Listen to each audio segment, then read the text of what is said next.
السلام علیکم محترم ناظرین۔ ایک گاؤں میں 4 مراسی رہتے تھے۔ وہ چاروں مراسی آپس میں بھائی تھے۔ ان کا ایک دن حلوہ کھانے کو دل کیا، لیکن گھر میں حلوہ بنانے کے لیے ان کے پاس سامان موجود نہیں تھا۔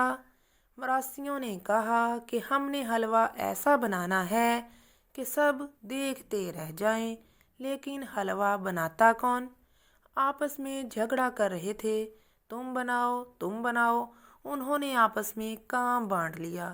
ایک مراسی کو دکان پر بھیجا کہ تم سوجی لے کر آؤ، دوسرے مراسی کو بھیجا تم چینی لے کر آؤ، تیسرے مراسی کو بولا تم گری لے کر آؤ، اور چوتھے مراسی کو بولا تم برتن اور آگ جلاؤ۔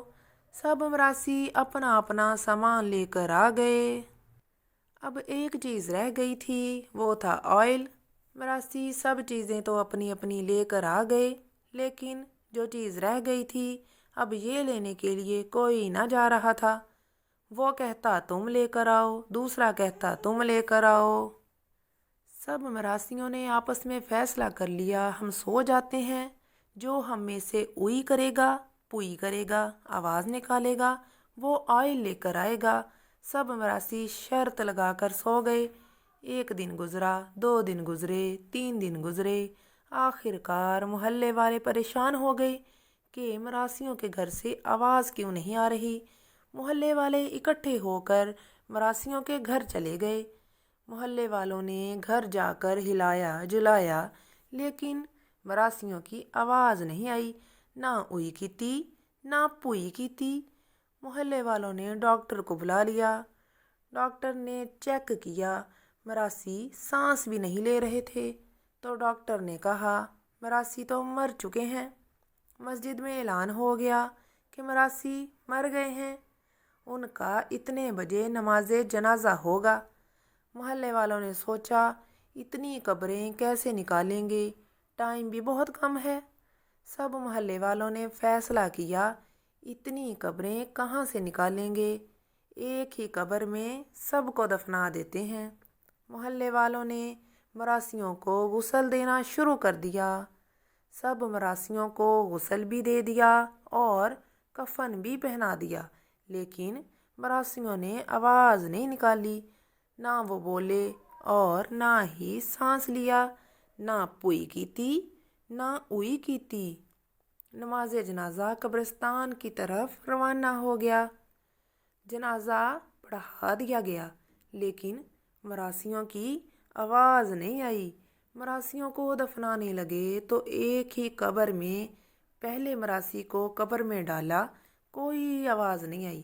دوسرے مراسی کو بھی ڈالا تو بھی کوئی آواز نہیں آئی۔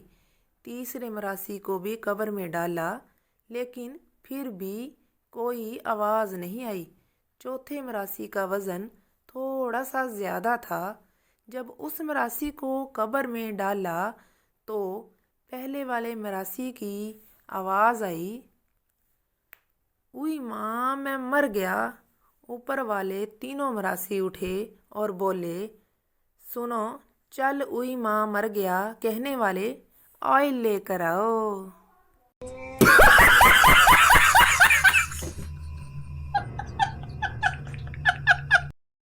ایک شخص کسی جرم میں جنگلی قبیلے میں پھنس گیا۔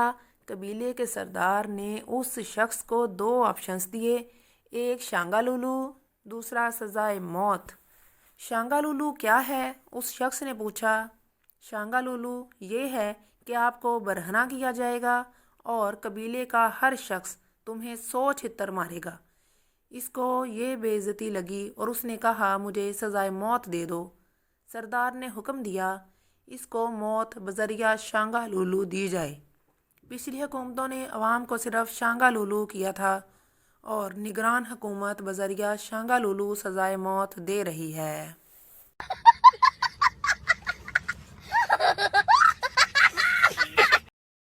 ایک آدمی کے اضافی پیسے کٹ رہے تھے۔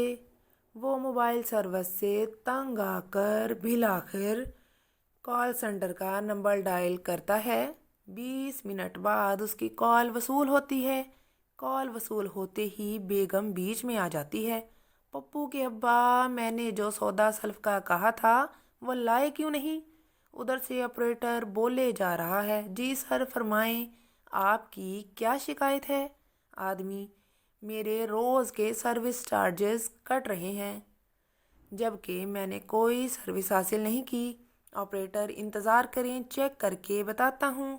اتنے میں بیگم بولی، پپو کے ابا، میں نے کہا تھا صبح میری امی نے آنا ہے، آج تم چکن لے کر آنا، تم پھر بیگن لے آئے۔ شوہر اشارہ کرتا ہے، چپ کرو، بات کر لوں پھر بات کرنا، مگر بیگم کبھی کچھ اور کبھی کچھ بولتی ہی جا رہی تھی۔ آپریٹر، جی سر، آپ کی ایک سروس لگی ہے جس کی وجہ سے پیسے کٹ رہے ہیں۔ بیچ میں بیگم کی آواز، پپو ادھر آنا۔ آپریٹر نے کچھ بتایا جو شوہر نے نہیں سنا۔ شوہر آپریٹر سے، جی کیا دبائیں؟ آپریٹر پھر بتانے لگتا ہے۔ پھر بیگم کی آواز بیچ میں، پپو کہاں مر گیا، کب سے آوازیں دے رہی ہوں۔ اور شوہر سے بھی بولیں شام کو بازار چلیں گے، امی بھی آ جائیں تو۔ شوہر کو پھر سمجھ نہ آئی۔ آپریٹر سے، جی کیا دبائیں سر؟ آپریٹر 5 بار مسلسل بتانے کے بعد تنگ آ کر بولا، پہلے تکیہ رکھ کر بیگم کا منہ بند کر کے اس کا گلا دبائیں، اس کے بعد *456# دبائیں۔ اللہ حافظ۔